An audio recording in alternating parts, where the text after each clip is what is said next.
Hi, and welcome to the 74th TiddlyWiki Hangout. I'm Jeremy Ruston, the original inventor of TiddlyWiki, and I'm joined today by Eric. Eric, would you like to say hi, where you're from, and something about your involvement with TiddlyWiki?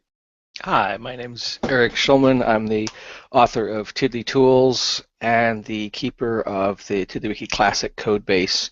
I'm also the upcoming author of InsideTiddlyWiki, the missing manual, and I'm located in Silicon Valley. Indeed, great to have you here, Eric. Thanks for joining us. And Rich, we're welcoming you to a Hangout for the first time, but of course your involvement with TiddlyWiki goes way back. Would you like to say hello, where you're from, and say something about your journey with TiddlyWiki? Yeah, hi, my name is Rich Shoemaker, and I am based out of Los Angeles, California. I actually found TiddlyWiki almost a decade ago. I was looking for a self-contained wiki, which at the time didn't exist. I stumbled upon TiddlyWiki, and I've been using it ever since. Indeed, great to have you here, Rich. Rich has been, I guess you must have rediscovered TiddlyWiki recently because you've been much more active on the groups than for the last few years, which is great to see. Welcome back, in fact. So in fact, Rich is very kindly going to show us some work he's been doing with making the Hangout recordings more useful. But before we do that, Eric, can I get you to do a 30-second update on how the Indiegogo campaign for the missing manual is going? It is going, but it has slowed down. That's the actual reality of it, is that there was an initial burst of contributions towards the beginning of the campaign, and then it's sort of there's a steady flow of random people here and there putting in little bits, but it hasn't really taken off at the speed that we would hope. There's 3 weeks left to the campaign. It ends January 15th, and as of now we are at 26.7%. With it's gradually going up, but not very rapidly here. So, it still is a good amount of contributions. I think it's 30 people. Indeed, yes. I mean, it's very hard to not see it as a success. I mean, you've conjured money out of thin air for something special that you can do, and it's pretty cool that can happen. The only concern I have is that if we don't make the goal, it gives me less. I mean, the whole purpose of this was to give me the time to work on the book, and if we don't make the goal, then that's less time that I have to just dedicate to book work without having to go out and pick up more clients, not necessarily even TiddlyWiki work, but just more clients. So yeah, that's the concern, is that if we don't reach the goal, that I don't have as much time to work on the book writing. Well, let's say something to people watching this then, I guess, is the most helpful thing. Hopefully there would be a few dozen people who will watch this afterwards. And it's a good opportunity to say 2 days before Christmas that I think it would be terrific if you could consider giving to Eric's campaign. Eric's work with TiddlyWiki has won universal acclaim, and he's relied upon by everybody in the TiddlyWiki community, and he's very much the natural person to write this manual, and the manual is, I think, very necessary. TiddlyWiki is a complicated beast, and Eric is the man to tame it. So if you want to see Eric fulfill his potential as the man who can help to shine a light of clarity on TiddlyWiki, then please do donate. And of course, I'm sure Eric would say the same thing. Any amount is incredibly welcome, and even lots of small amounts build up gratifyingly quickly. So don't be afraid if you can't afford to give a large amount of money to Eric's campaign. Any contribution is very gratefully accepted. Indeed, the whole premise of crowdfunding is that there are many people who would give small amounts because that's all they can, but that if you have enough of them, it's just as good as having one big, sort of angel investor who just, can drop a chunk of change. So the power of the people, as it were, to make this happen. Indeed, indeed. Well, Eric, of course, we all wish you the best of luck, and we'll continue to try to do everything that we can to help the campaign to be a success.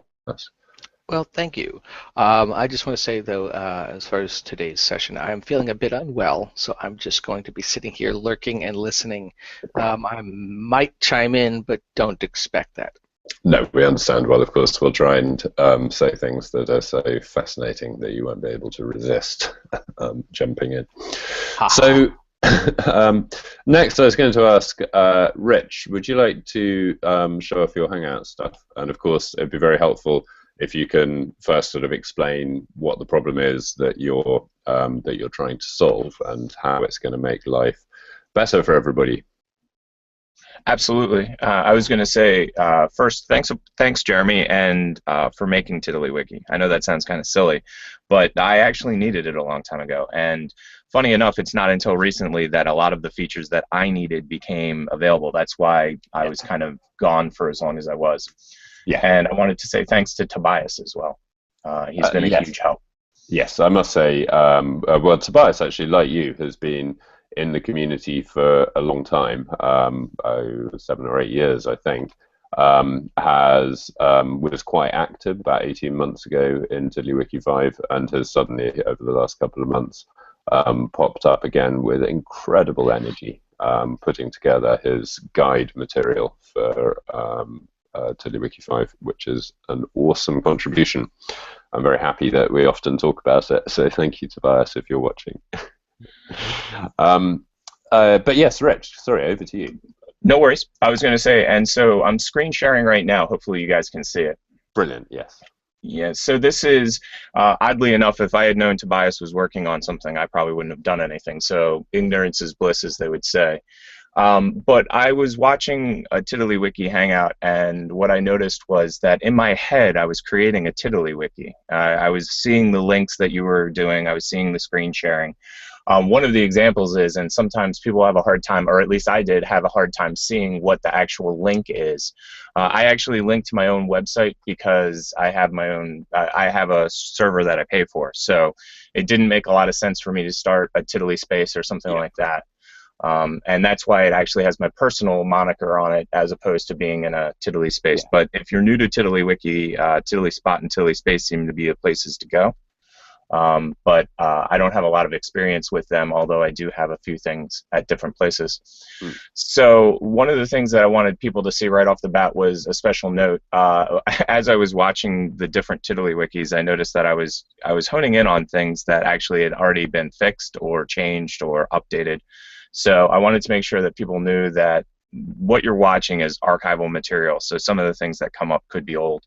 And one of the things I'm going to be working on is at each TiddlyWiki, you'll have which version was actually part of it.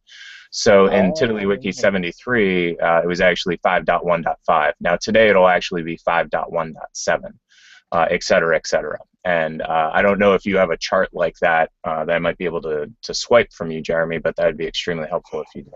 There is, you can get that information out of GitHub. That's what I will do. And let me ping you a link. Perfect. And that's another advantage to coming to the Hangout is that you can see all the things that happen in the chat and things like that.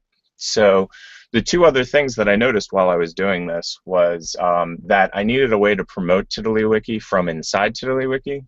So you'll notice the banner in the right-hand corner actually says powered by TiddlyWiki, and if you were to click on that, it will take you to TiddlyWiki.com. So that's something that Felix actually had created for his site, and I grabbed it from his site and put it into this one. I've used it on other sites as well. So anytime I create a TiddlyWiki 5 from now on, it'll have powered by TiddlyWiki in the corner, and then be its own branding moniker. Which is really cool, I do think, yeah. Yeah, I was hoping that you'd like it, just because it was something that like I said, I'm just trying to find ways to market TiddlyWiki, and having people know that you're in a TiddlyWiki was the first step for me. So in Google Hangout 73 or TiddlyWiki Hangout number 73, this is the one of the first or second ones that I really honed in on because obviously it was the most recent.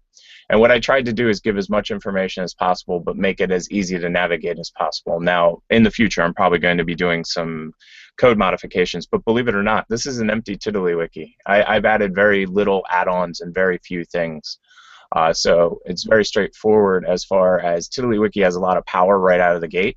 You don't need a lot of add-ons. The add-ons definitely add things to TiddlyWiki. It's just you can do a lot with a little. So what you have here is you have a direct link on the left side. So if I was to click this link right here, and I'm going to use my control key so it opens in a new window, this will actually jump to the exact time code, and there's Jeremy. Scratching my nose. Yeah. Now, the one that I think you'll find funny is the one that you said happens every Tuesday. And that's the thing that I was worried about was not sharing my screen. Yeah. But I've put a few fun things like that in there. Whenever I watch the TiddlyWiki, things make me laugh. This week, bumped till next time's discussion was the states tiddler. Very good, yes. And so anything that kind of stands out. Now, so what we have here is a direct link on the left, and then on the right-hand side, what I've done is created a tiddler. And in the tiddler, I've tried to put as much information as I could. And basically, you're going through what I call the rich filter because I'm doing my best to understand jargon that sometimes I don't completely understand. So sometimes when you go through here, it's probably not going to be the best descriptions, but it will give you a starting point. The other reason that I did it that way was because if you look at this TiddlyWiki, it actually is a range. It will only go for this specific question. So in the future, what that gives us the ability to do is say that you have a specific thing. I'm trying to think of words that have been used a lot. I don't have anything. State. Yeah, unfortunately, there wasn't. Hangout 58 had a mention of it, and basically that's the power of TiddlyWiki. What we're going to be able to do is link together all of the different instances of a specific thing. So if someone comes to a Hangout and they're showing the different things that they've been working on, that will show up again and again and again. And what I'll be doing with this is actually all of Mario's work. Mario did all of this, and he's given me permission to put it into this TiddlyWiki Hangout, which is very nice. And I do have his license linked to it. So all of the work that he's done, I've linked to his license. So this is all of the work I've done so far on his, and I still have quite a lot to do. So what I do is I take his work and then I turn it into clickable links. And I'm actually going to take it one step further and create them into tiddlers themselves, just like I did with 73. And that's the end goal is actually just to have it so that if you have an interest in a certain thing, let's say it's node.js, then you could pull up all of the node.js discussions. And of course, there's only one, Brandimir's question last week. And there you go. It brings up this. Actually, we discussed Node.js and Highlight.js, I think, at the same time. So, very interesting. Very interesting. And my tags need to get better. Is one of the things that I can tell from just looking at it right now. But again, the second thing that I did for marketing was I originally started out with a link, which is just a simple link to an internal tiddler, so that people don't leave my site immediately by accident. And then what we were discussing on the site was literally buttons that you would press to get TiddlyWiki now or to try TiddlyWiki. And I'm trying to figure out some more things like that because I wouldn't mind if people could press a button on this site and download it directly and start working on it. And last but not least is what I call a nameplate. And I call it a nameplate because I refer to it as the thing that you would see when you walk up to someone's office, but in the virtual world.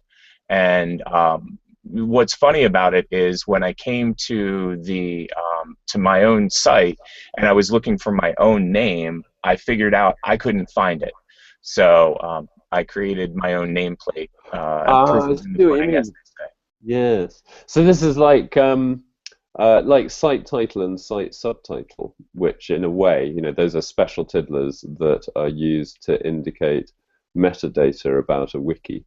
I think what you're Yeah, that's what. suggesting here would be an equivalent to site title that would be a list of authors, and then one of the things that it would link to would, for instance, be Rich's page.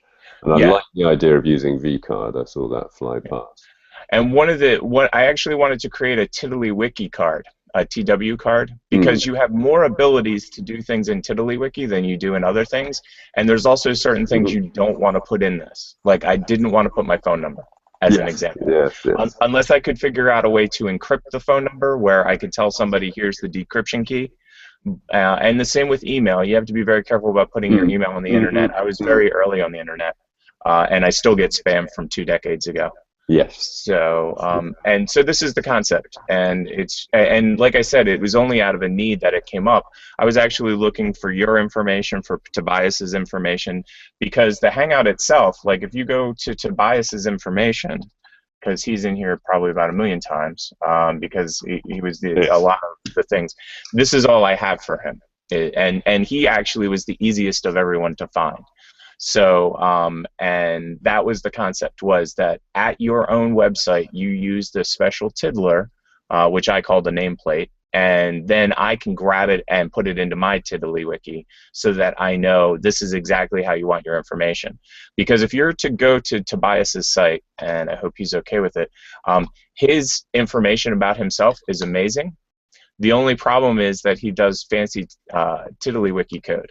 So when I go to grab and drag and drop this into my TiddlyWiki, and I'll do that real quick, and you'll see exactly the problem that I've been running into.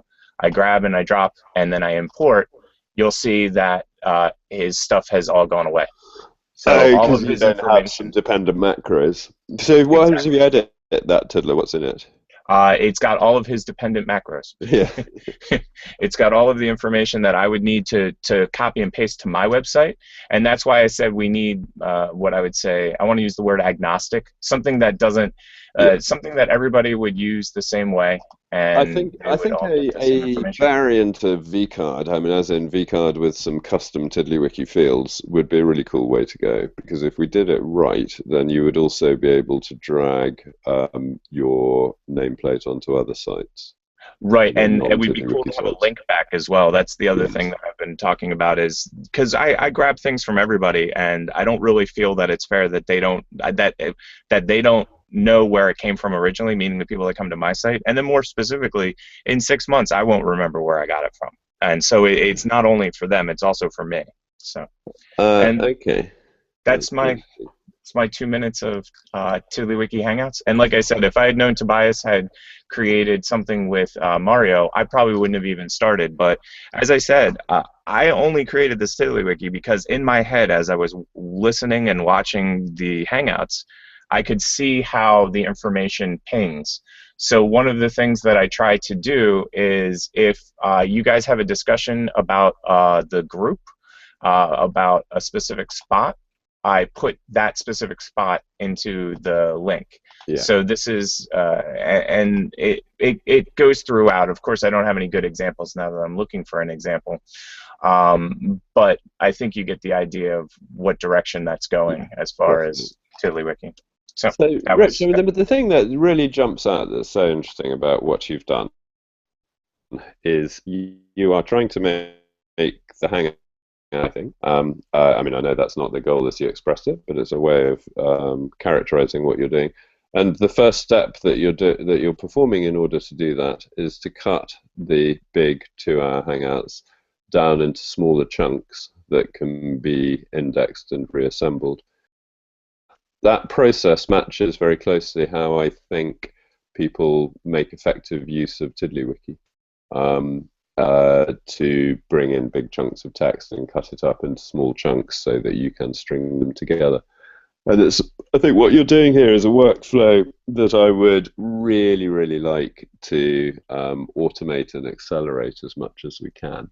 I think that video is terribly important in the last only the last few years video's got to the point that where the technology is ubiquitous. It works reasonably well over low bandwidth, smartphone connections and so on, and it's clearly the optimum way for telling a story in lots of ways. And I really like the idea of TiddlyWiki being good at video and offloading the storage to YouTube and focusing on the indexing of video content seems like a good way to do that. So I'll be watching what you're doing from that point of view with interest as well. This idea of That's awesome. I was going to say, I agree with you that video isn't going away. It's actually on the rise. And that actually brings up a good point, is that once we get something that works fairly well for ourselves, the eat your own dog food concept basically will hold true for anybody that has a Google Hangout. So anybody that has a Google Hangout and that they do a consistent meeting every week could use our entire format, just drag, drop, and use. And they wouldn't obviously need the content, but anything that arises from it, all of the abilities to add videos quickly and things like that.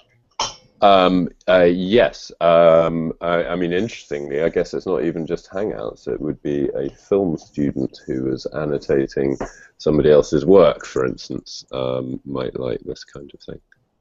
I could see that being used. I actually am using it for juggling, so that's one of the reasons that it's of interest to me. And this is a good test bed to get all of the bugs and kinks and details worked out, and then also getting tools in place. Because right now, as you said, I've been working with people on the site to do different macros to do different things, so that as an example, Hangout 58, I basically hand-coded most of the pages early on, and then as time went on, these hand codings become this type of if you can see the code there, it's now it's a macro. And so it took me my workflow is odd because I'm used to massaging data inside of Excel. Yes. And text editors. So what I do is I take all of the details from Mario, drop it into a spreadsheet with proper formatting, and then I drop it into a text editor to take away any of the potential spaces and things, and then I drop it into TiddlyWiki, and what would have taken me by hand probably 2 hours takes me probably about 20 minutes, and I want to get it down to 2 minutes or 5 minutes.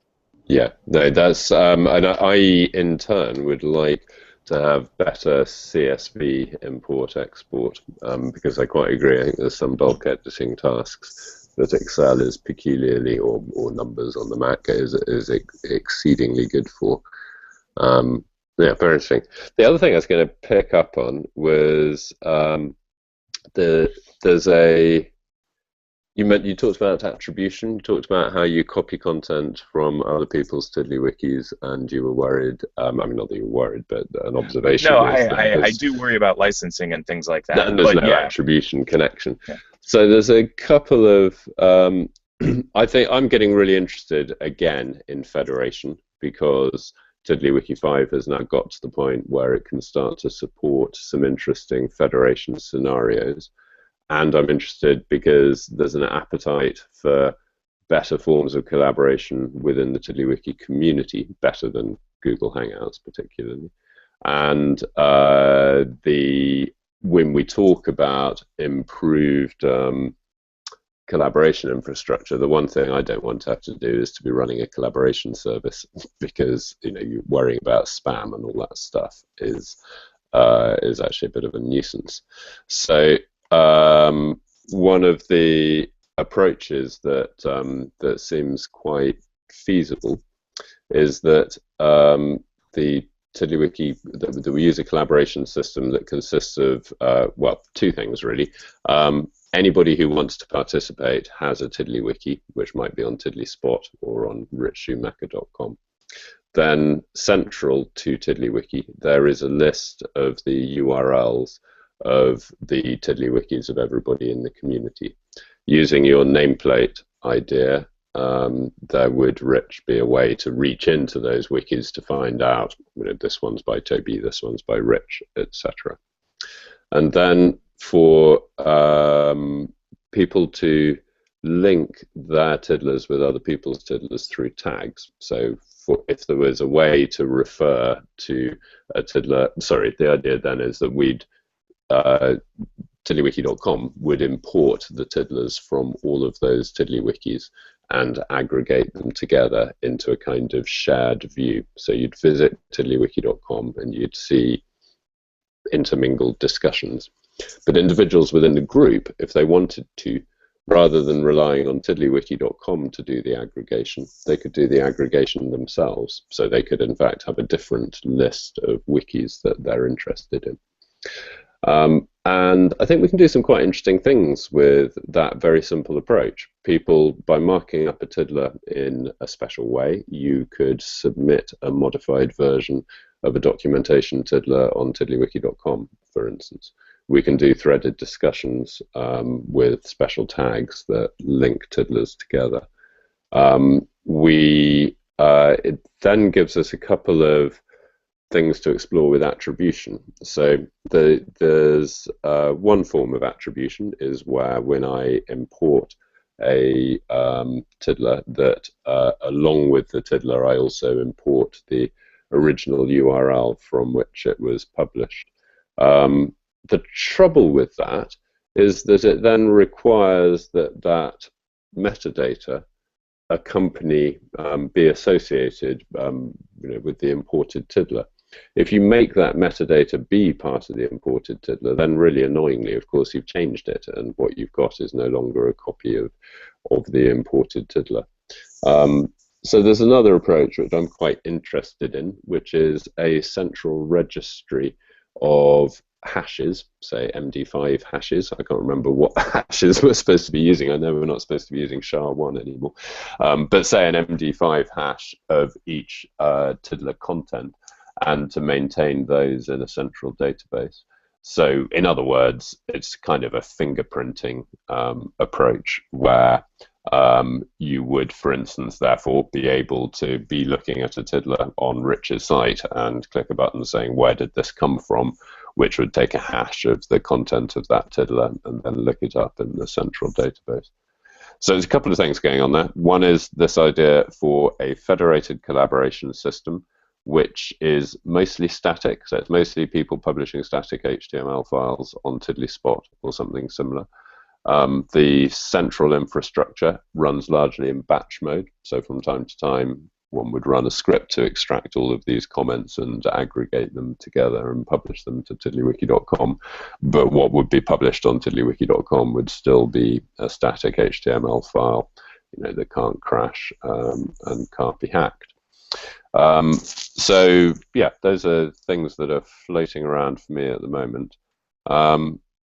Before we move on, it would be good to say hello to Jed and Nathan. Hi Jed, hi Nathan. Have either of you got microphones? Are you able to introduce yourselves? Yes, I do. I've been sick, so I've muted myself because I keep coughing. I'm sorry to hear that, Jed. I'm glad you could make it. Hello again. So yeah, hi, I'm Jed. I'm in my socks on most things. I made inmysocks.TiddlySpot.com is the wiki that I have publicly, and I have been working on little very required, module things for TiddlyWiki, like context databases and things like that, that you can just drop on somebody, and hopefully, if they can navigate the internet, they'll be able to use without too much thinking. Yeah, that's me. Cool. And where are you from, Jed? Oh, I'm from Albuquerque. It's western U.S. for those of you who don't know the U.S. Cool. Great. Glad that you could join us, Jed. Nathan, are you microphoned up today? Yes, I am. Hello, Nathan. How are you doing? Would you like to introduce yourself? I'm good. How are you? Very well, thank you. Very well. Very happy. Yeah, to introduce myself, I'm Nathan Kane. I'm a developer from the United States. Yeah. Well, that's a very brief introduction.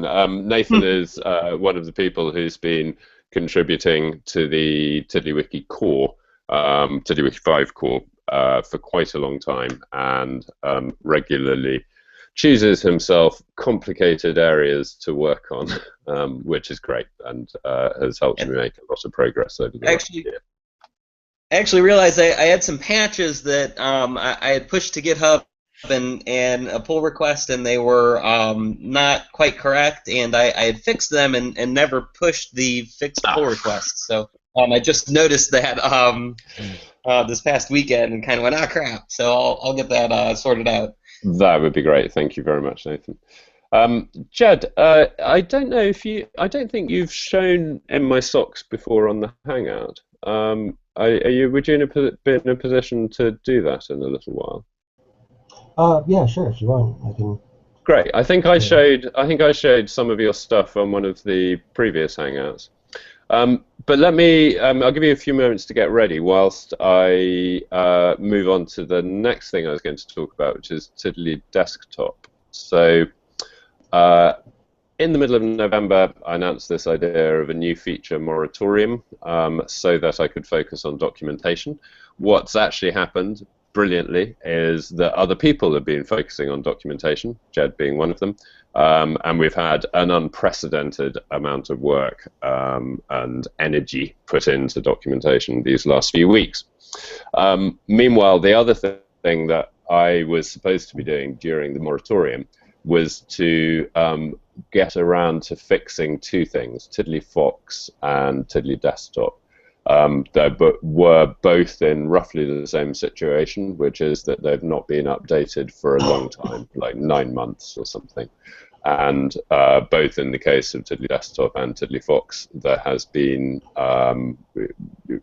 many voices calling for improved features in both those things. And in particular, backups. It's pretty embarrassing to me that neither TiddlyDesktop nor TiddlyFox has any kind of backup solution in place, and that feels wrong, putting users at risk. But of course, the reason why I haven't been able to pay any attention to those two things is because I've been focusing on TiddlyWiki 5 for the last 9 months or so. So the thing that's pushing this is that they've made some changes or there are some changes to FireFox's internal architecture coming in the next couple of months, which are incompatible with TiddlyFox. So that forces my hand to do a new version of TiddlyFox. And of course, on having to turn my attention to it, I would like to try to do more than just fix it. I'd like to try to take the opportunity to put in some improvements and respond to some of the suggestions that people have made. So to say, both TiddlyFox and TiddlyDesktop on my plate. What I've done first, though, is on TiddlyDesktop. There's various reasons why I decided to do it first, but part of it is that there's been a kind of questions in my mind recently about what TiddlyDesktop is for, and when this pops up is when people ask for TiddlyDesktop to have more and more features that are offered by browsers. So within the last few months, we've had people asking for text zoom, very obvious common feature and necessary for some screen configurations, and we've had people asking for tabs, and so on. And so the more that people ask for TiddlyDesktop to be as good as a browser, the more I end up thinking, well, if that's what you want, wouldn't you be better off using a browser? Because with the best will in the world, the TiddlyWiki community isn't going to be able to produce the world's best browser. We might be able to produce the world's best TiddlyWiki, hopefully.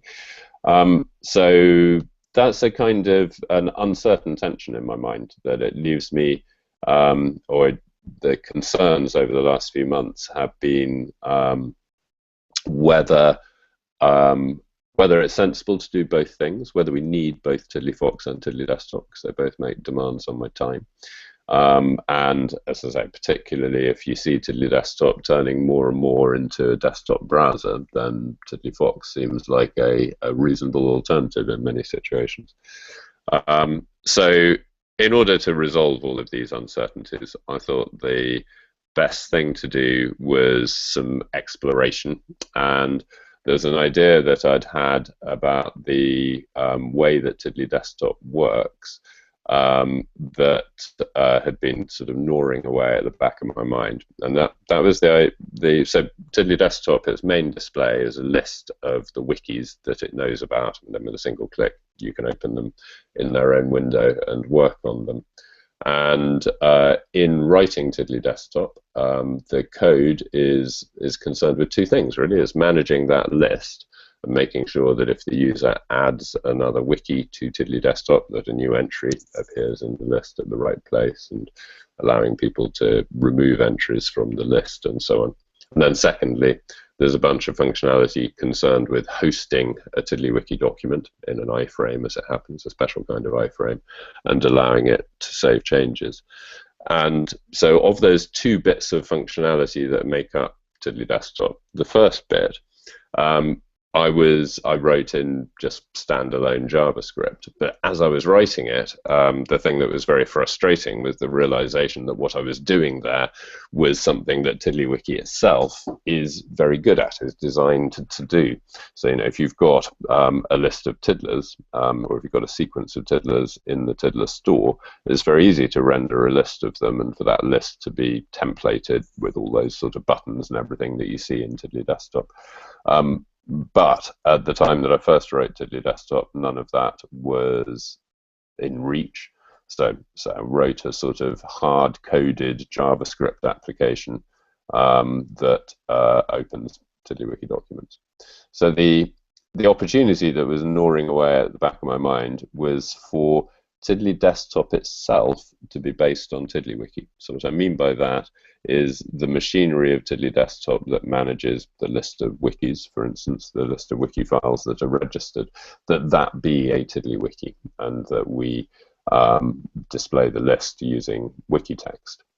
And so the attraction of that idea was to avoid having to write a whole load of really annoying boilerplate JavaScript code to manage that list. Then, obviously, I didn't do anything about that idea because this was sometime earlier this year when my concern was to get TiddlyWiki 5 finished. Then, sometime in, I think, October, a contributor called Ukali J on GitHub, who has been active in the TiddlyWiki community for, I don't know, a year or so.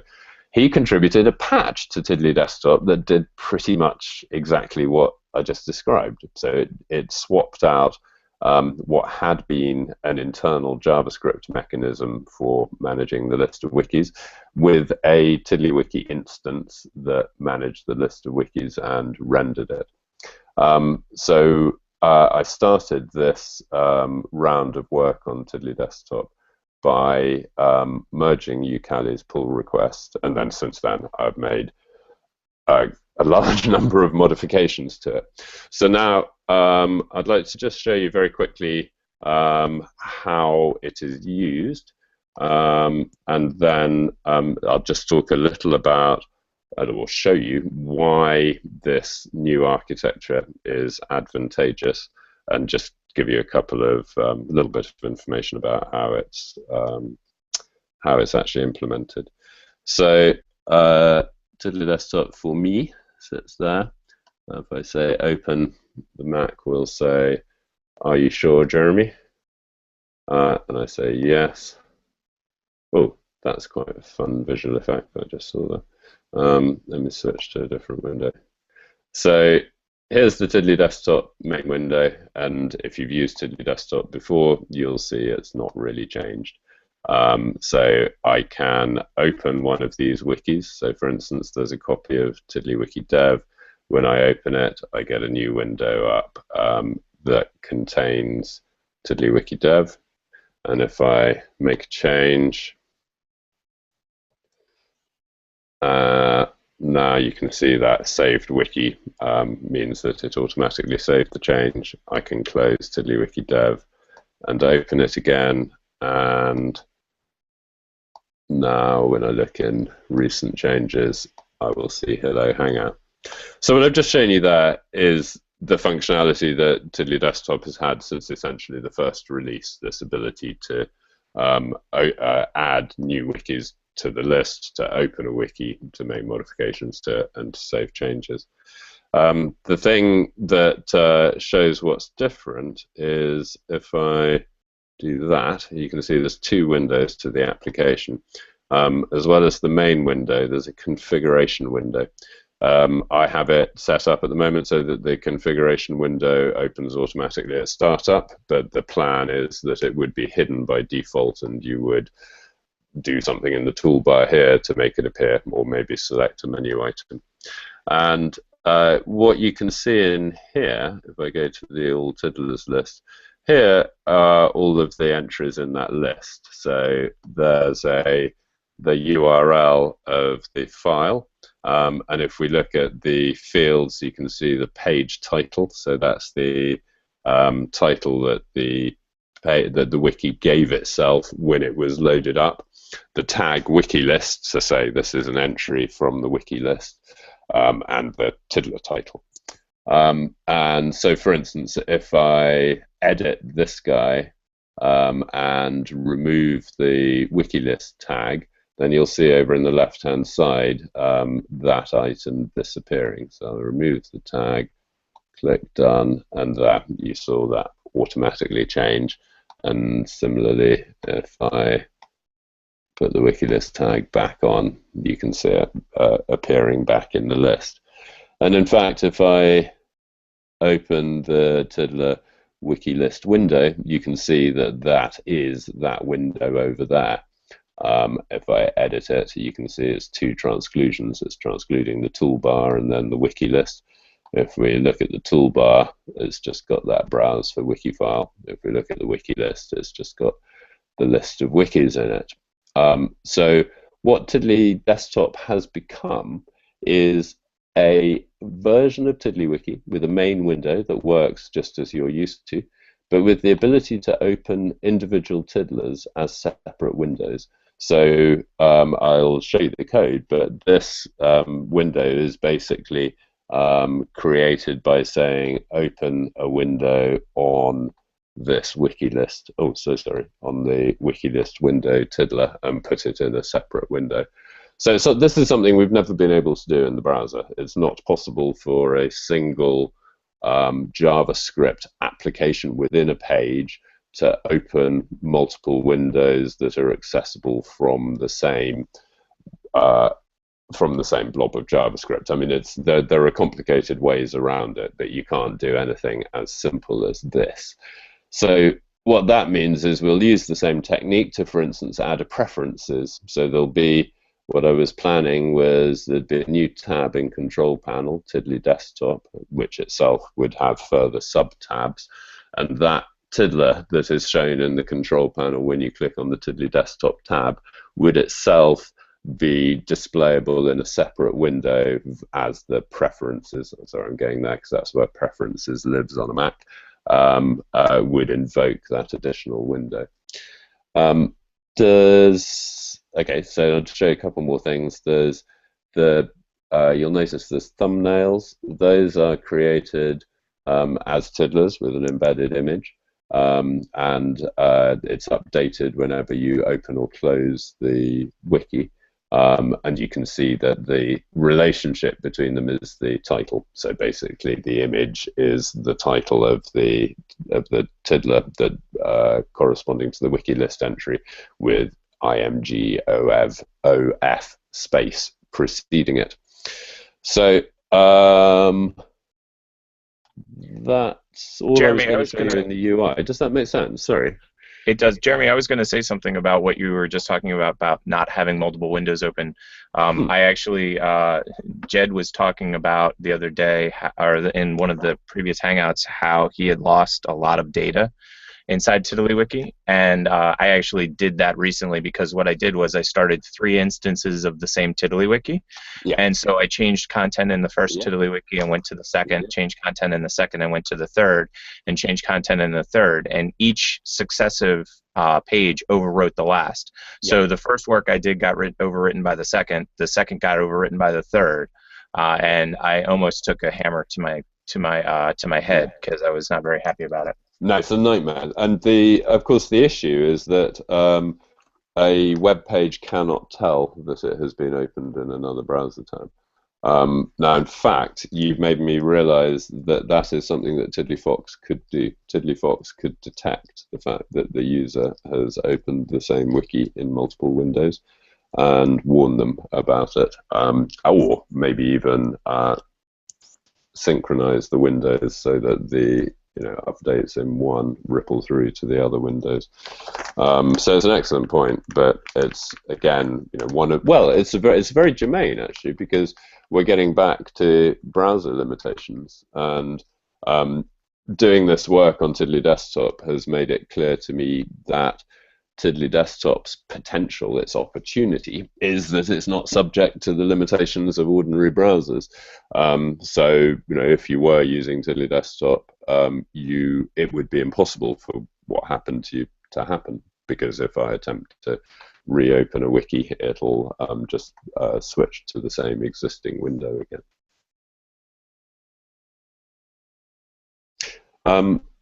So some of the things that make me very interested in this is, if you look at the plugins, this wiki is using the file system synchronization plugin. So this is a plugin that runs under Node.js, and it synchronizes changes to the Tiddler store with the file system.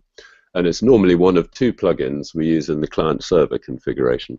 So on the server, there's the file system synchronization, pushing changes to the file system, and in the browser, there's what's called the TiddlyWeb adapter that's pushing changes from the browser to the server.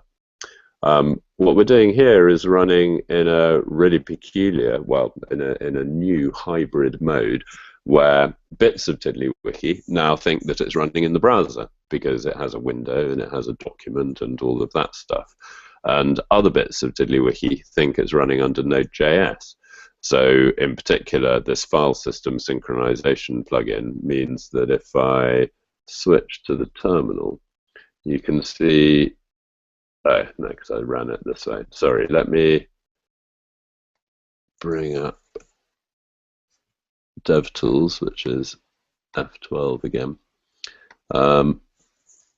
So these console.log prompts, what they're showing us is the individual Tiddler files that have been modified. So if I create a new Tiddler, I think you can see almost immediately the file system saved file.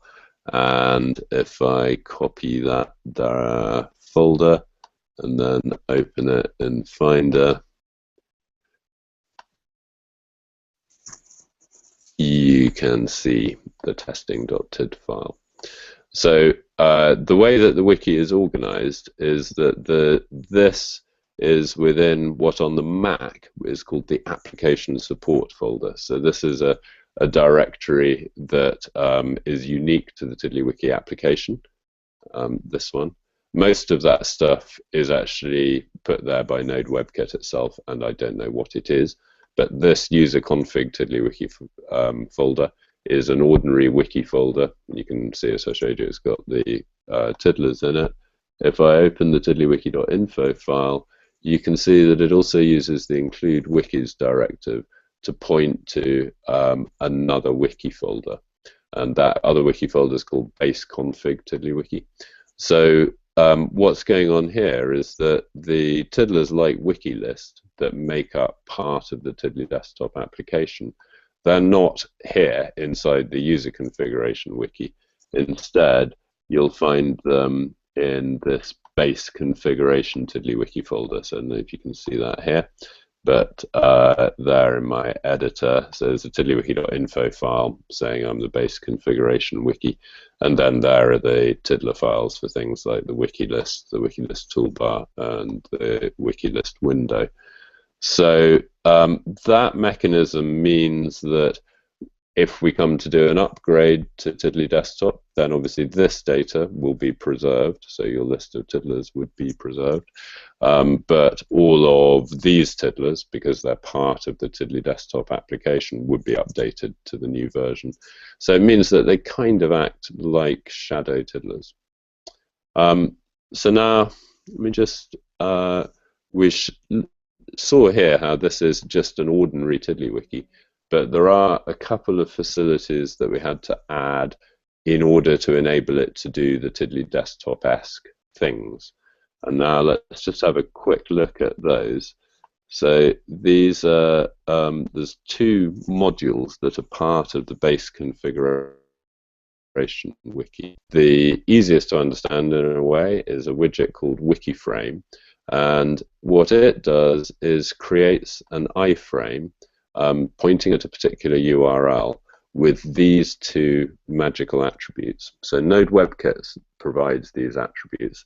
They enable you to set up an iframe that looks as if it's a top-level window to the page within it. So it's basically, it is a feature that they provide to allow you to write browsers in Node WebKit, and that's pretty much exactly what we're using it for. So the first attribute, NW disable, means that within the iframe, none of the Node Node.js extensions are available. Sorry, Node WebKit extensions are available. And the fake top thing makes the code running within the iframe think that it's a top-level window and it can't frame bust. The other thing that the wikiframe widget does is capture the title of the window. So when we load, and subsequently every second, we retrieve the title of the document.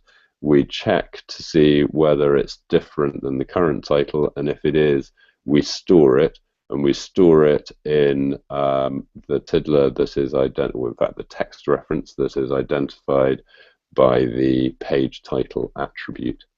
So if I show you what the host window looks like, so let's just jump back a little. There's two HTML files that come with TiddlyDesktop. There's the main window. So this main window is required by TiddlyDesktop. It's the one that is then taken over as the TiddlyWiki configuration window. So it's this window. And then there's config window, which is what we call those windows that display an individual tiddler.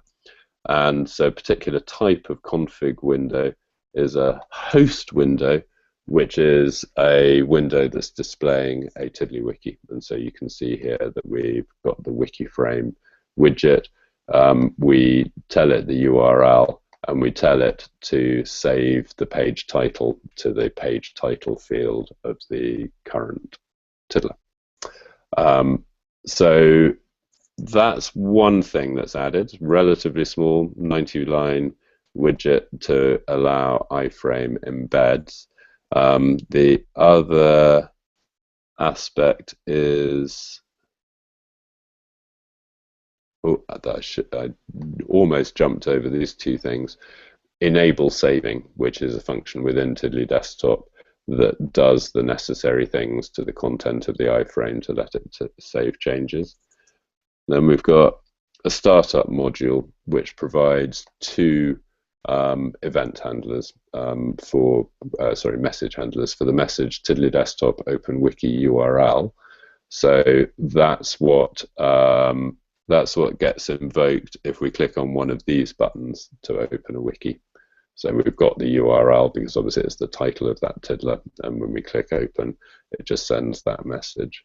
TiddlyWiki TiddlyDesktop Open Wiki path is basically the same thing, but instead of taking a URL, it takes a path, and it's particularly used with the browse widget to enable us to pick files. And one of the things that we get because we're on TiddlyDesktop is access to this path property that gives us the original path of the selected files.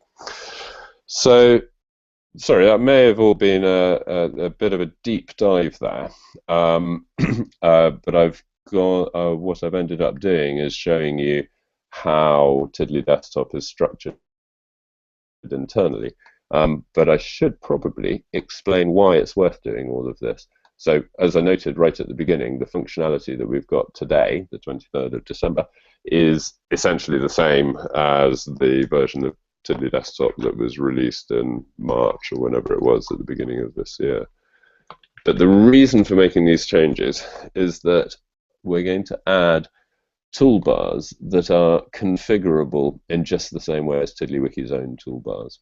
So there'll be a toolbar here on the main window for things like browsing for a new TiddlyWiki file, opening the preferences window, and so on. And that toolbar, you will be able to go into the configuration wiki to add new toolbar buttons. So what that means is that people will be able to extend TiddlyDesktop with plugins just like you can with normal TiddlyWiki. So you'll be able to go onto the web, find a TiddlyDesktop plugin, drag it into this window, then do a save and restart. And Bob's your uncle, you've got some interesting new toolbar buttons. Or for instance, when we're looking at an actual wiki, a wiki window will have an optional toolbar that would, for instance, give access to bookmarklets. And the bookmarklets themselves would just be tiddlers in this wiki. Does that make sense? Yes, it does.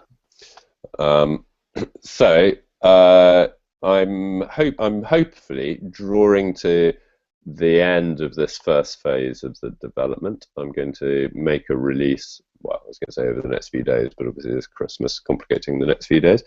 And then so that new release will not have a whole heap of new functionality. I do intend to add backup facility. And to fix a problem with spaces in file names.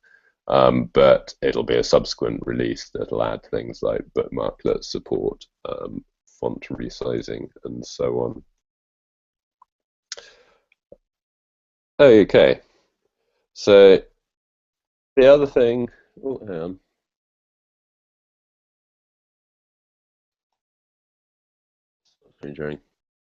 on. The other thing I was going to just discuss very briefly is a couple of changes that I've made experimentally in the last week, and that I would very much appreciate feedback on. And then Jed, if you're still okay, in 5 minutes after we've done that, I'd like to hand over to you to show your In My Sock stuff. So the first issue, and again I need to screenshot, always forgetting to screenshot. I've been very lucky these last few days to have welcomed a new contributor to TiddlyWiki, and you can see how prolific a contributor she's been. A. Luxon, Astrid Ellickson. And she's made a number of incredibly useful contributions to the documentation. She's got an amazing attention for detail of making the documentation be consistent and clear, and really made a profound difference so far. And she raised an issue that's been floating around for a long time, which is that we refer to this button here as the save button, and we refer to this button as the save changes button. And points out that that is confusing. And so I've made an experimental change to change this button to be the word store. So you can see the tooltip says store changes to this tiddler.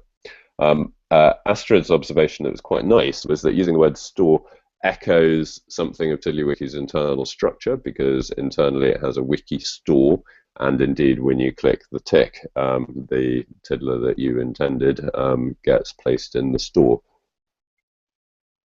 The slight concern about it is, although it makes a good tooltip, store changes to this tiddler, if I switch on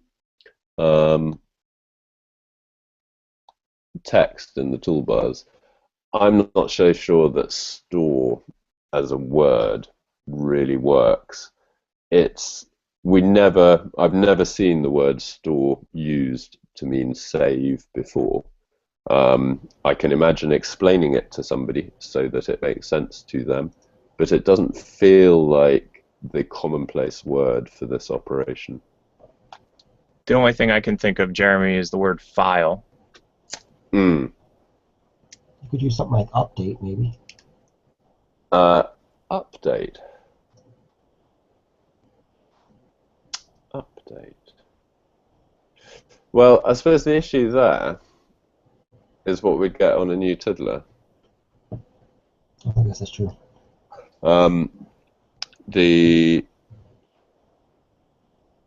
Well, I mean, the first thing I'm interested. Do you think that my concern about the word store is misplaced? I mean, do you think that looks all right? If you imagine yourself into the situation of somebody who doesn't know TiddlyWiki, would the function of store make sense to you? If It does to me. I mean, I guess the tick helps enormously because the tick always, to me, communicates very clearly what the options are here, I think. Okay. I'll take that as a mild positive vote. Another change that I've made in response to feedback was Matthias Goldman. He asked for the feature that's called sticky titles. So in TiddlyWiki.com, if I select the sticky titles theme, you get this behavior where the title of a tiddler stays stuck to the top of the page. The attraction is, therefore, that you can access all of this stuff even when you've scrolled through a long tiddler and access the edit button. The frustration for Matt was that he didn't know that that feature existed, and part of the reason was because it doesn't work in Chrome. So this feature uses something called position sticky. It's not a standardized part of HTML5, but it is supported now by every browser apart from Chrome. So there was a bit of discussion with Matt about fixing it so that sticky title stuff will work in Chrome, and that part of the discussion isn't resolved. But Matt made another suggestion, which was for those browsers that support it, why wouldn't you want sticky titles? So the change that's being mooted for 5.18 is to remove the sticky titles theme and to make it be part of Snow White by default. So it's quite a big change. If you use Firefox or Safari, both of which sticky titles work with, then this is quite a big change. It obviously won't affect people on Chrome at all. What do you think? I like the idea. I like it. I didn't know that feature existed, so. And you'd use this if you did know? I would, because I seem to be scrolling down to find something, and I want to get back to that original Tiddler. So it's exactly the use case that he was talking about. Cool. I mean, the time when it can get a bit crazy is obviously if I copy that text and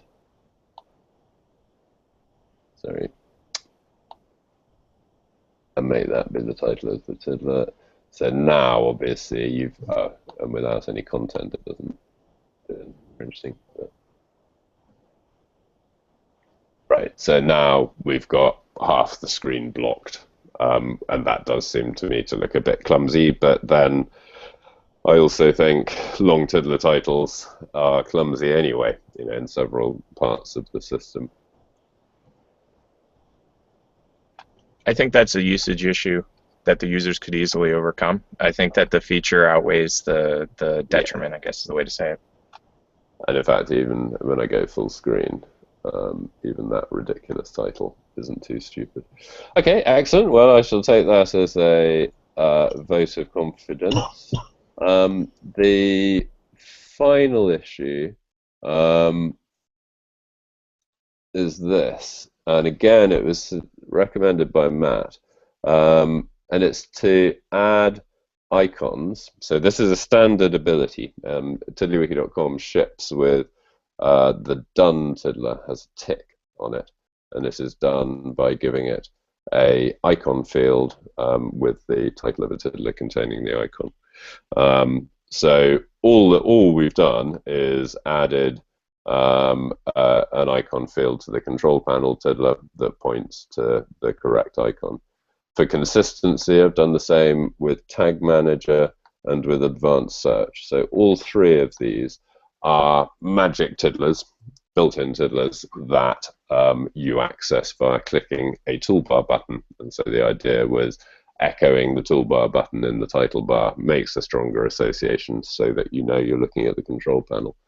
But my feeling was that this gets pretty visually complex. I don't know, what happens if I do that? Are you seeing the screen zooming? You're not, are you? But that area seems to me to be very busy. So we've got the, there's already the $:/ is quite busy. If you look at it right, it can look like an emoticon of somebody with funny hair on their side. And by putting the icon in, we've kind of pushed the text across and it no longer lines up. There's been some discussion in the groups about it. So if I can find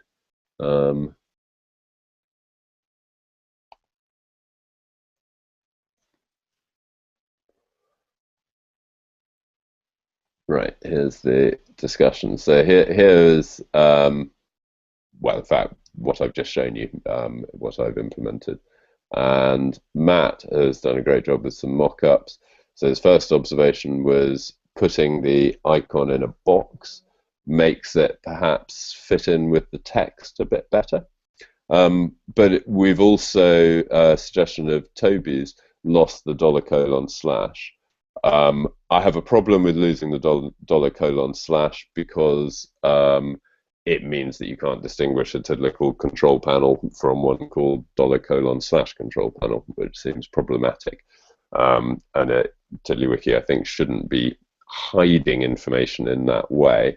Matt came back with some more mock-ups where basically now we've got the box and we've got the prefix visible.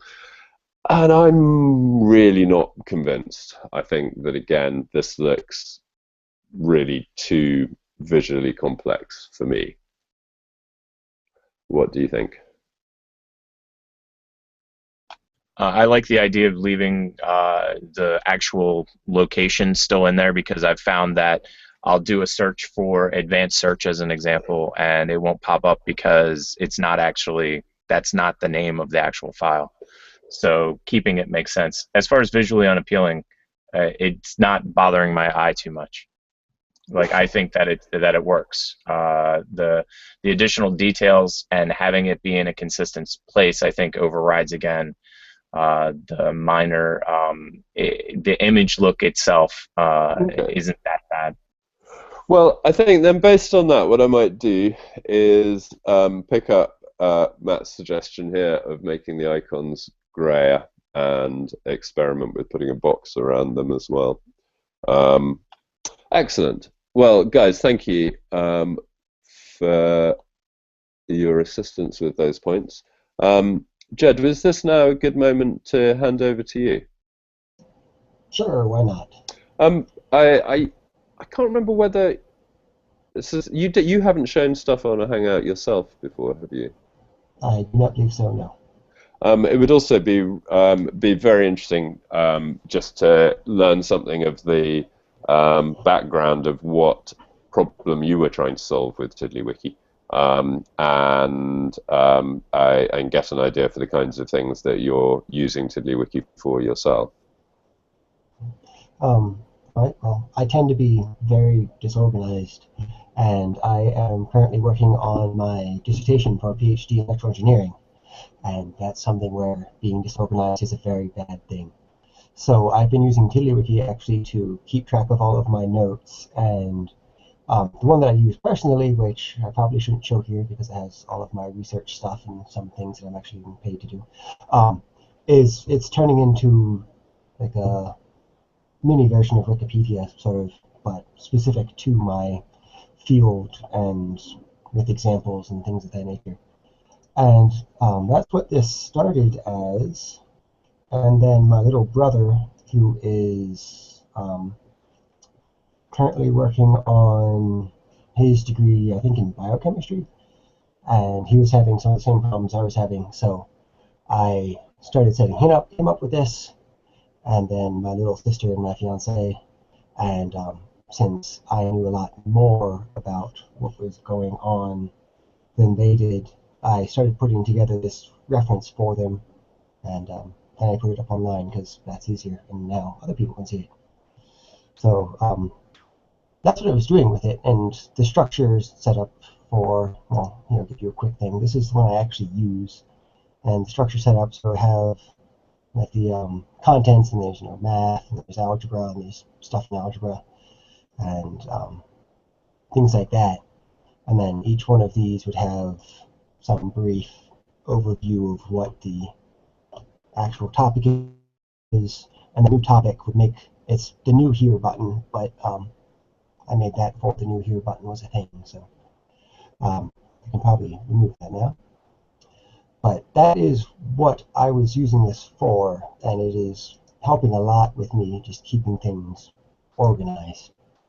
So that's my general use cases, something that is outside of my brain that can actually organize things. It's been very nice.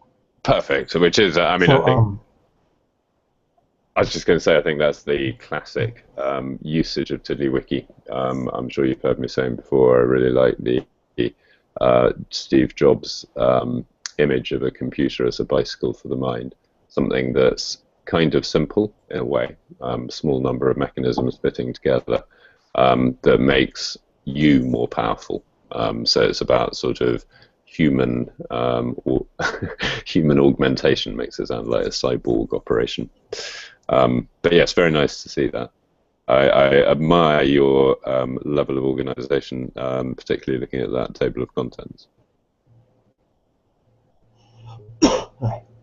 So yeah, here's the inmysocks.tiddlyspot.com, which is my public TiddlyWiki with most of the things I've learned. I've been kind of bad about updating it in the last few weeks, but it starts out with the default tiddlers are just a brief introduction here that was meant for people who actually knew what TiddlyWiki was to start with. So I should probably update that since now it's facing the public. But just saying things like back up your wiki. There's a table of contents over here, and you can go to TiddlySpot or TiddlyWiki.com to get a TiddlyWiki. And then the other thing that is on the front page is for if people ever come back and want to import something, it just lists the main things that are here that you could import that make a big difference. I need to update this with the various little no learning required plugins, but that will hopefully happen soon. And then the main part of this is the wiki examples that I made for the people that I know that I'm trying to get to use TiddlyWiki more. And they are, I guess, as Jeremy said, chatty bits of documentation that go over how to do things like adding images and then drag and drop, import using the button, and like adding type equations, things like that. Just going through each one of the places that I found something that was useful, and I added it here. And there's nothing particularly amazing on here, and most of it you can find other places. It's just I was trying to make it straightforward and easy to follow with examples in line. So a lot of it is just me babbling, but it's has nice examples, has everything you need to import to make the examples that have showing work, things like that, and just a discussion of all that stuff. I also have the little plugin things I've made, which for the no learning stuff, which I think Jeremy had shown before. So now that 5.1.6 came out, these can actually be imported and work out of the box, since the plugin tiddlers can be referenced in lists without the extra tag. Would you like to demo those? Because I don't think we've seen all of them. I only gave a very brief demo of some of your stuff. Yeah, and this is also kind of my sandbox. So all of this is also on the no learning required -full.tiddlyspot, but it's here because this is where I generally carry things. So I actually updated the introduction now so that the "Don't show this again" button. Okay, maybe I lied. Oh, yes, for some reason, yes, this is a question I had for you to put off later, but for the modal dialog, it will not delete a tiddler. And I don't know why, at least in this case. But a button, if you open it up outside of the modal dialog, or not as a modal, it will work. If you open it up in a modal and press the button, then the delete a tiddler won't work. Whoa, That's weird. Yes. So, not very important, but I was just thinking of it. So yes, all of these are just things that I made actually for my personal wiki and then put on here since I had them made, and why not? So this is just a short citation library. Like I said, I'm very disorganized, so we just fill in paper title, abstract, the citation. I use BibTeX, or I use the tech for everything, so tech here, but it's not necessary. And then you just add it or do it the form, give it a subject. And then they're listed here. That gives you your citation, which this one's empty. But then the context database, which the settings part of this is actually, I think, what I am most proud of making in TiddlyWiki. Like in anything that I've done, is making this work. Is that having the nested display things here and having all of this actually work. You can just change the different display templates and how they function, and it's all a bunch of nested transclusions and select widgets and things of that nature. But what does I mean, Jed, it is indeed this area that was particularly impressive when I first saw your stuff. I'm very curious with what you had to do this. What does it most remind you of in terms of other? I don't know if you've done software development before, or what does it remind you of any other activity?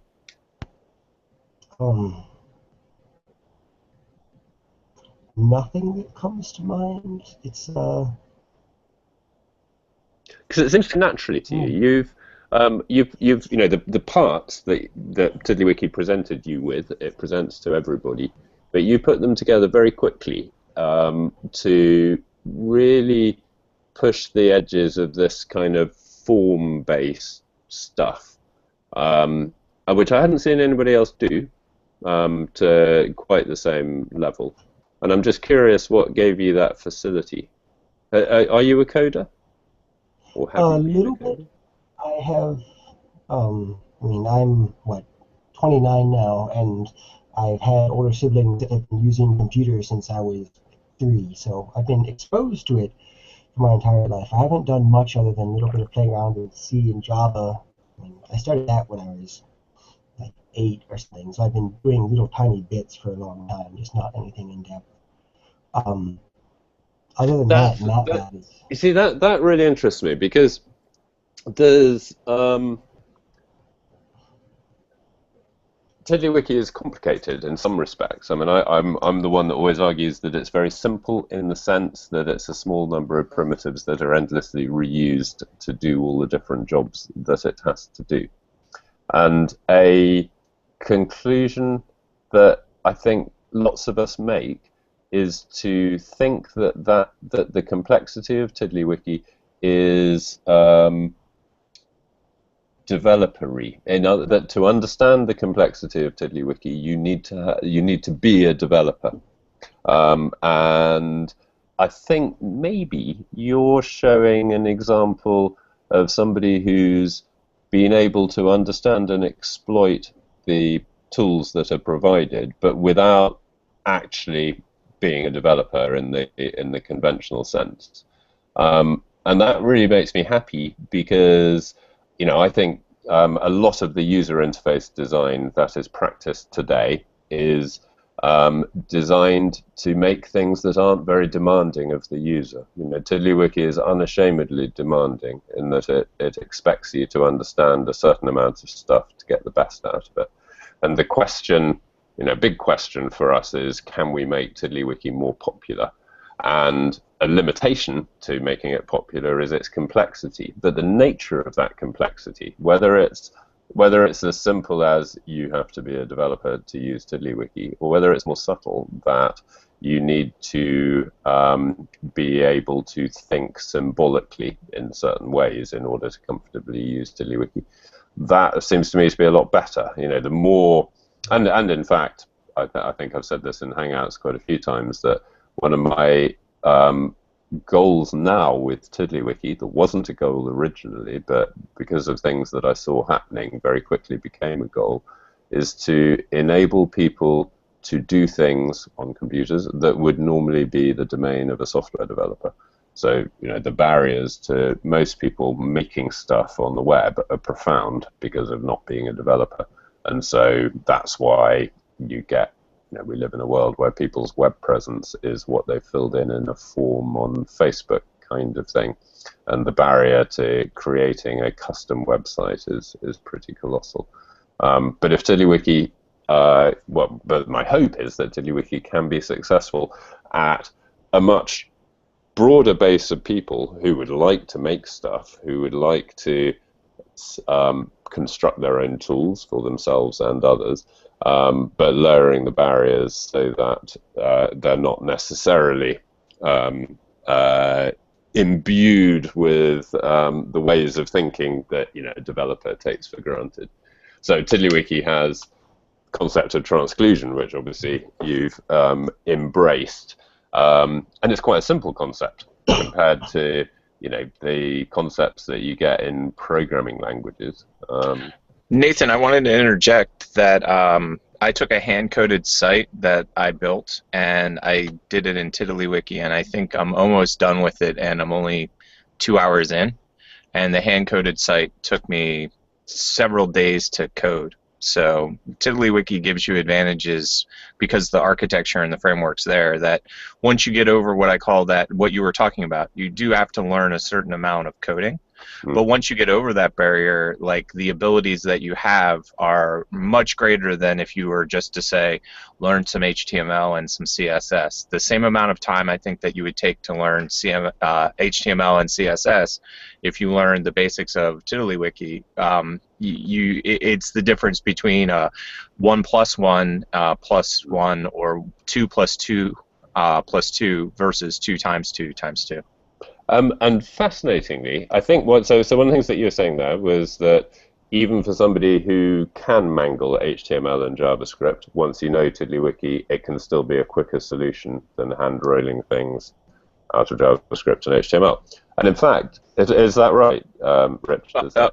I can't do JavaScript yet. I'm actually just starting to learn it. But even if I knew JavaScript and HTML and CSS, the framework that exists for TiddlyWiki, the work that I would put in, maybe if there was a feature, like right now I'm trying to work on a full-blown YouTube macro as opposed to what I've been using, so that I can reuse it over and over and over again. Once you put in that effort, which may take several days potentially for someone like me, I'll be able to reuse it forever. Now, I could spend that same time doing that same work on my own website, and yes, I could potentially reuse it maybe once or twice, but it's not nearly as useful as inside TiddlyWiki. TiddlyWiki has the ability to reuse the reusables over and over and over again, which makes it infinitely reusable and infinitely more useful.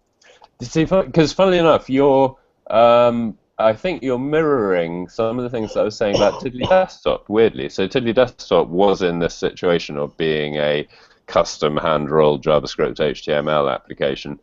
For me personally, even though I'm reasonably confident and comfortable with HTML and JavaScript, it's still the switch to using TiddlyWiki has made me much more productive and given me much more flexibility as a way of just creating that functionality. So yeah, that's very interesting. Well, one of the things that came up in another Google Hangout or in another TiddlyWiki Hangout was that you create another TiddlyWiki and it's very easy. So, like, I have 5, 10, 15 TiddlyWikis going right now on different topics, so that the ideas don't blend into a single TiddlyWiki that could become unmanageable.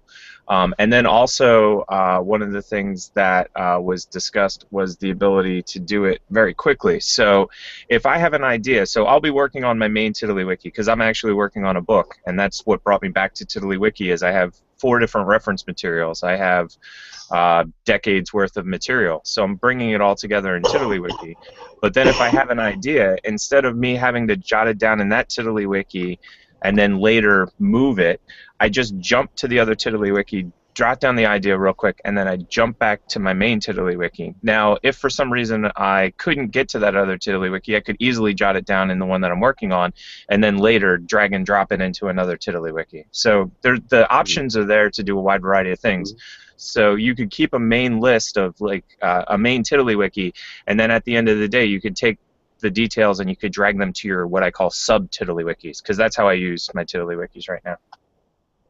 Cool. Well, thank you. I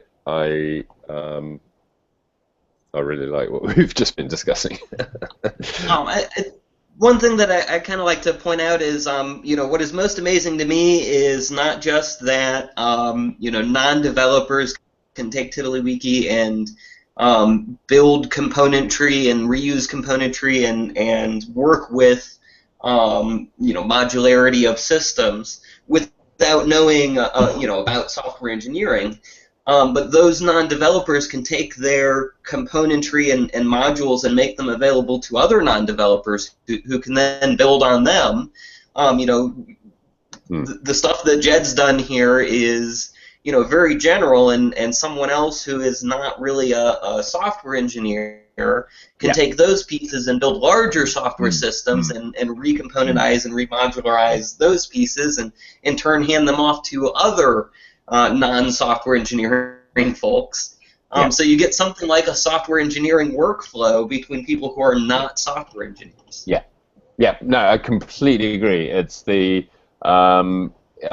it's not just a comparison with the kind of activities that you do as a programmer versus a TiddlyWiki user and the outcomes. We're actually giving people, TiddlyWiki gives people the ability to plug into processes that would normally just be the domain of developers, social processes and ways of working. And I really like that. So at BT, one of the things I had to do that was kind of unexpected was they hired me as an open source guy, so I had to try and say things about open source in a way that was helpful to people who knew nothing about it, and the general situation there was people, you know, were totally and happy to admit their ignorance about open source. And in 2007, it maybe wasn't such a big deal as it is now. So one of the things I used to say was, what's interesting about open source is the copy, modify, share cycle is the way that individuals within the community can copy the artifacts of the community, can make modifications, and then share them around the community, and where multiple people can do that at once. And it seems to be, from what we observe in open source, this fecund environment that gives rise to lots of flexibility and diversity.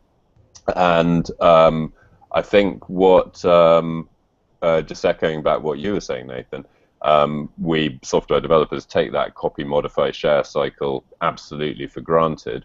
What we're doing in TiddlyWiki is applying that both to the tools, so both to TiddlyWiki itself, I can copy, modify, and share plugins and so on, but also to content. And having seen how exciting that copy, modify, share cycle has been in software, I think it could make a profound difference to bring it into those other domains as well. I've just noticed that Terry Jones, who's active on the group, has put a couple of things in the Q&A panel.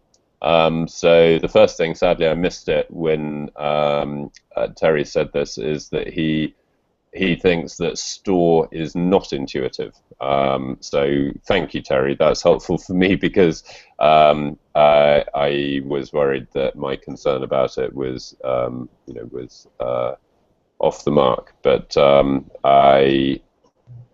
we'll leave that one open. But I think the hunt is on for a different word. And then a second question from Terry. Without going deep into the technical elements, is there a reason that there can't be a TiddlyFox equivalent for Chrome? And the answer to that, sadly, does have a tiny technical component. The issue is that a Chrome extension cannot make changes to the file system. In Firefox, an extension has full access, an add-on, sorry, has full access to the file system, can make changes anywhere in the file system, but not in Chrome.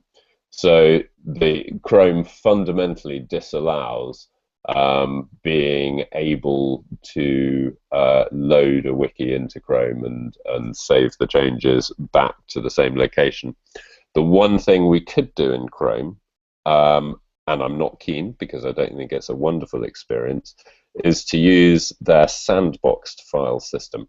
So basically, within Chrome, a given website can have access to a subdirectory of a filing system that's private to that website. So it means that you'd be able to do all the same things as TiddlyFox. You'd be able to open a wiki and save them and so on, but you'd only be able to access wikis that were within this one subdirectory tree that Chrome gives a page. So it's really not a great experience. It's the same experience as you would get with a TiddlyWiki application on a smartphone or a tablet. So in iOS and Android,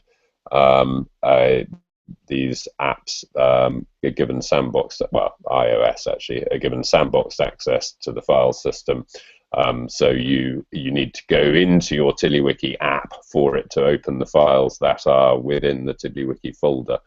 And it works okay on the Mac, on iOS, on the iPad and so on, but it seems like working like that on a PC is missing some of the advantages of working on the PC, which is the whole file system metaphor. But Terry, there's another couple of answers. The first thing is that the TiddlyDesktop is actually based on Chromium, and so if the issue is that you want to use the Chromium rendering engine, then you can use TiddlyDesktop. The other alternative is to run TiddlyWiki under Node.js, and in that configuration you can use any browser because it doesn't need to do any special tricks to save the file system. So Terry, it's annoying. Pretty much all the bad news in TiddlyWiki, as in all of the questions that crop up repeatedly that have negative answers, are basically down to browser restrictions. So another one that people ask for all the time is to be able to drag files from the filing system into TiddlyWiki and have a link created within the TiddlyWiki rather than embedding the image. And that's not possible with browsers because they don't give you access to the original path of an image, or sorry, of a file that has been selected. That's been dragged in. And well, takes me back to what's interesting about TiddlyDesktop is being able to break out of those constraints. So with TiddlyDesktop, I think we can have the best, no compromise user experience. Okay, any questions, thoughts from anybody? We had state tiddlers on the docket, but there's no way that that's going to be able to be accomplished. So do you want to put that on the beginning of next time? Yes, I will pick that up next time. And in fact, the thing I said at the end of the last Hangout is that I think it might need a bit of preparation to do a good job of that explanation. So I will endeavour to do that before we get back together. I'd like to close a bit early today because I've got some commitments this evening. So if there's any other comments or thoughts, questions for next time, speak now. I just wanted to say happy holidays to everybody. Ah, Thank you, Nathan. Indeed. Well, I was going to say the same thing to everybody. I do plan to have a hangout next Tuesday as normal, and yes, between now and then, for those of us celebrating Christmas, there will be Christmas. So for those of you that are celebrating Christmas, I hope you have a marvelous one. Once again, to the people here today, so to Eric who's left, and Ed who's left, but Jed, Nathan and Rich, thank you very much for giving up your time today. I hugely appreciate the contribution, and it's very helpful to me, obviously, to get the kind of feedback that we've had today. Jed, brilliant to see your stuff. And Rich, likewise, really pleased to renew the acquaintanceship properly. Oh, I was going to say goodbye, but Terry has just bounced into the Q&A, pointing out that the sandbox solution with Chrome sounds like a horrible, quirky solution. And yes, so it returns to what I say, isn't it annoying? Browsers are, clearly designed, well, I don't know what Google wants you to do with Chrome, buy stuff, I imagine, look at adverts. But browsers aren't designed for us. We're abusing browsers to do something that they're not supposed to be able to do. It's glorious that it works. I love the way that we subvert Chrome from being a remote tentacle of Google to being something that's valuable in its own right. But these kinds of issues where browsers don't do what we want seems to be part and parcel of them not being designed for what we want to do. But anyway, many thanks, guys. We'll wave goodbye as usual, and I'll look forward to seeing everybody next week. Cheers then. Bye-bye. Thank you very much for joining me.